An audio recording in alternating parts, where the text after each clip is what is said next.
லேவியராகமம் 14ஆம் அதிகாரம்.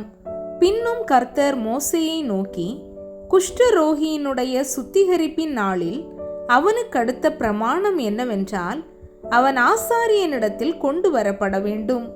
ஆசாரியன் பாளையத்துக்கு புறம்பே போய் குஷ்டரோகியின் குஷ்டவியாதி சொஸ்தமாயிற்று என்று கண்டால், சுத்திகரிக்கப்பட வேண்டியவனுக்காக உயிரோடு இருக்கும் சுத்தமான 2 குருவிகளையும் கேதுரு கட்டையையும் சிவப்பு நூலையும் ஈசோப்பையும் வாங்கி வர கட்டளையிட கடவன்.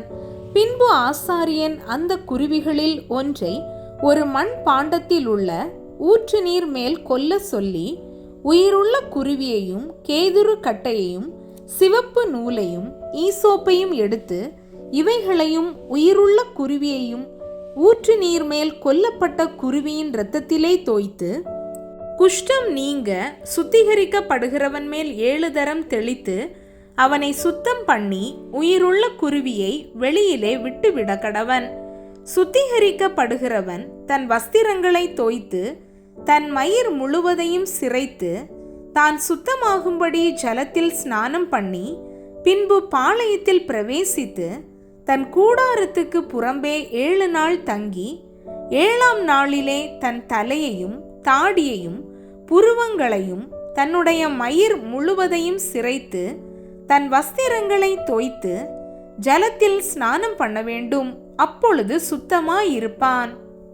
8ஆம் நாளிலே அவன் பழுதற்ற 2 ஆட்டுக்குட்டிகளையும் 1 வயதான பழுதற்ற ஒரு பெண்ணாட்டுக்குட்டியையும் போஜன பலிக்காக எண்ணெயிலே பிசைந்த 1 மரக்காலில் 10ல் 3 பங்காகிய மெல்லிய மாவையும் ஆளாக்கு எண்ணெயையும் கொண்டு வர கடவன். சுத்திகரிக்கிற ஆசாரியன் சுத்திகரிக்கப்படும் மனிதனையும் அவ்வஸ்துக்களையும் ஆசரிப்பு கூடார வாசலிலே கர்த்தருடைய சந்நிதியில் நிறுத்த கடவன். பின்பு ஆசாரியன் ஒரு ஆட்டுக்குட்டியை பிடித்து அதையும் அந்த ஆளாக்கு எண்ணெயையும் குற்ற நிவாரண பலியாக கொண்டு வந்து கர்த்தருடைய சந்நிதியில் அசைவாட்டும் பலியாக அசைவாட்டி, பாவ நிவாரண பலியும் சர்வாங்க தகன பலியும் இடும் பரிசுத்த ஸ்தலத்திலே அந்த ஆட்டுக்குட்டியை கொல்ல கடவன். குற்ற நிவாரண பலி பாவ நிவாரண பலியை போல ஆசாரியனுக்கு உரியது. அது மகா பரிசுத்தமானது. அந்த குற்ற நிவாரண பலியின் இரத்தத்தில் ஆசாரியன் கொஞ்சம் எடுத்து சுத்திகரிக்கப்படுகிறவன் வலது காதின் மடலிலும் அவன் வலது கையின் பெருவிரலிலும் வலது காலின் பெருவிரலிலும் பூசக்கடவன்.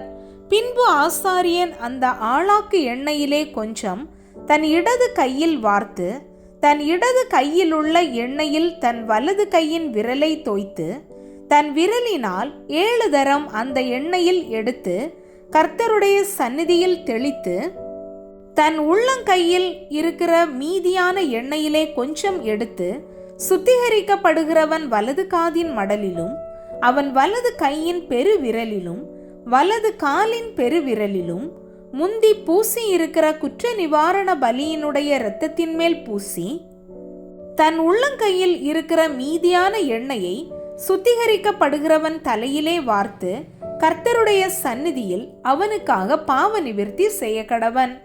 ஆசாரியன் பாவ நிவாரண பலியையும் செலுத்தி சுத்திகரிக்கப்படுகிறவனின் தீட்டு நீங்க அவனுக்கு பாவ நிவிர்த்தி செய்து, பின்பு சர்வாங்க தகன பலியை கொன்று சர்வாங்க தகன பலியையும் போஜன பலியையும் பலிபீடத்தின் மேல் வைத்து அவனுக்காக பாவ நிவிர்த்தி செய்ய கடவன்.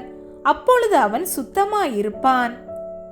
அவன் இம்மாத்திரம் செய்ய திராணியற்ற தரித்திரனாயிருந்தால் அவன் தன் பாவ நிவிர்த்திக்கென்று அசைவாட்டும் குற்ற நிவாரண பலியாக ஒரு ஆட்டுக்குட்டியையும் போஜன பலிக்கு எண்ணெயில் பிசைந்த 1 மரக்கால் மெல்லிய மாவிலே 10ல் 1 பங்கையும் ஆளாக்கு எண்ணெயையும் தன் திராணிக்கு தக்கபடி 2 காட்டு புறாக்களையாவது 2 புறா குஞ்சுகளையாவது, ஒன்று பாவ நிவாரண பலியாகவும் மற்றொன்று சர்வாங்க தகன பலியாகவும் செலுத்தும்படி வாங்கி, தான் சுத்திகரிக்கப்படும்படி 8ஆம் நாளில் ஆசரிப்பு கூடார வாசலிலே கர்த்தருடைய சந்நிதியில் ஆசாரியனிடத்துக்கு கொண்டு வருவானாக.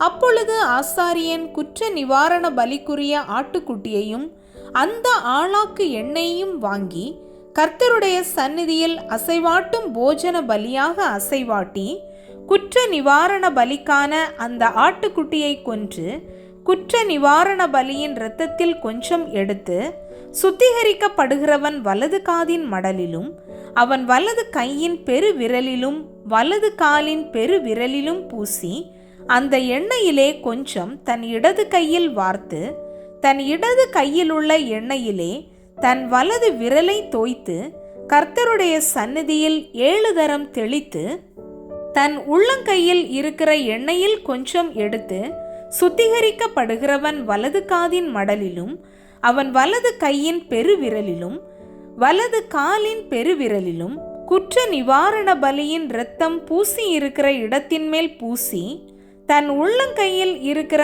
மற்ற எண்ணெயை சுத்திகரிக்கப்படுகிறவன் தலையின் மேல் அவனுக்காக கர்த்தருடைய சந்நிதியில் பாவ நிவிர்த்தி செய்யும்படி தடவி, பின்பு அவன் தன் திராணிக்கு தகுதிக்கும் தக்கதாய் காட்டு புறாக்களையாவது புறா குஞ்சுகளையாவது கொண்டு வந்து, அவைகளில் ஒன்றை பாவ நிவாரண பலியும் மற்றொன்றை சர்வாங்க தகன பலியுமாக்கி போஜன பலியோடே கூட செலுத்தி, இப்படியே ஆசாரியன் சுத்திகரிக்கப்படுகிறவனுக்காக கர்த்தருடைய சந்நிதியில் பாவ நிவிர்த்தி செய்ய கடவன். தன் சுத்திகரிப்புக்கு வேண்டியவைகளை சம்பாதிக்க கூடாத குஷ்டரோகியை குறித்த பிரமாணம் இதுவே என்றார். பின்னும் கர்த்தர் மோசேயும் ஆரோனையும் நோக்கி, நான் உங்களுக்கு காணியாட்சியாக கொடுக்கும் கானான் தேசத்திலே நீங்கள் போய் சேர்ந்த பின்பு, உங்கள் காணியாட்சியான தேசத்தில் ஒரு வீட்டிலே குஷ்டரோகத்தை நான் வரப்பண்ணினால், அந்த வீட்டிற்கு உடையவன் வந்து வீட்டிலே தோஷம் வந்திருக்கிறதாக தோன்றுகிறது என்று ஆசாரியனுக்கு அறிவிக்க கடவன். அப்பொழுது வீட்டில் உள்ள யாவும் தீட்டுப்படாத படிக்கு ஆசாரியன் அந்த தோஷத்தை பார்க்க போகும் முன்னே வீட்டை ஒளித்து வைக்கும்படி சொல்லி, பின்பு வீட்டை பார்க்கும்படி போய் அந்த தோஷம் இருக்கிற இடத்தை பார்க்க கடவன். அப்பொழுது வீட்டு சுவர்களிலே கொஞ்சம் பச்சையும் கொஞ்சம் சிவப்புமான குழி விழுந்திருந்து, அவைகள் மற்ற சுவரை பார்க்கிலும் பள்ளமாயிருக்க கண்டால், ஆசாரியன் வீட்டை விட்டு புறப்பட்டு வாசற்படியிலே வந்து வீட்டை 7 நாள் அடைத்து வைத்து, 7ஆம் நாளிலே திரும்ப போய் பார்த்து, தோஷம் வீட்டு சுவர்களில் படர்ந்ததென்று கண்டால், தோஷம் இருக்கும் அவ்விடத்து கல்லுகளை பெயர்க்கவும் பட்டணத்துக்கு புறம்பே அசுத்தமான ஒரு இடத்திலே போடவும் அவன் கட்டளையிட்டு, வீட்டை உள்ளே சுற்றிலும் செதுக்க சொல்லி, செதுக்கி போட்ட மண்ணை பட்டணத்துக்கு புறம்பே அசுத்தமான ஒரு இடத்திலே கொட்டவும், வேறே கல்லுகளை எடுத்து வந்து அந்த கல்லுகளுக்கு பதிலாக கட்டி, வேறே சாந்தை எடுத்து வீட்டை பூசவும் கட்டளையிடுவானாக. கல்லுகளை பெயர்த்து வீட்டை செதுக்கி நவமாய் பூசின பின்பும் அந்த தோஷம் திரும்ப வீட்டில் வந்ததானால், ஆசாரியன் போய் பார்க்க கடவன்.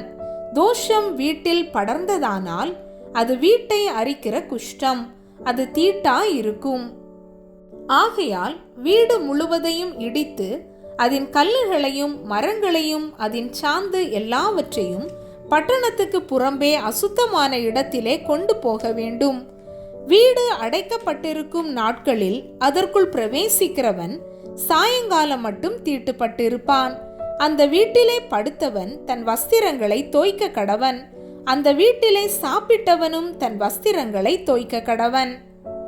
ஆசாரியன் திரும்ப வந்து வீடு பூசப்பட்ட பின்பு வீட்டிலே அந்த தோஷம் படரவில்லை என்று கண்டானேயாகில், தோஷம் நிவிர்த்தியானபடியால் ஆசாரியன் அந்த வீட்டை சுத்தம் என்று தீர்க்க கடவன்.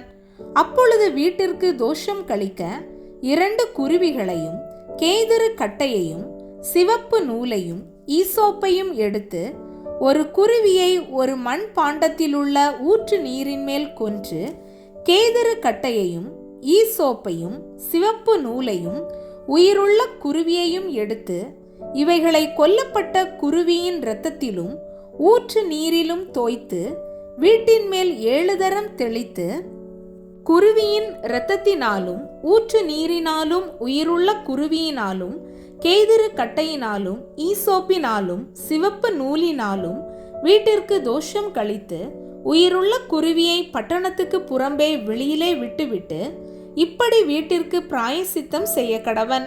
அப்பொழுது அது சுத்தமாயிருக்கும்.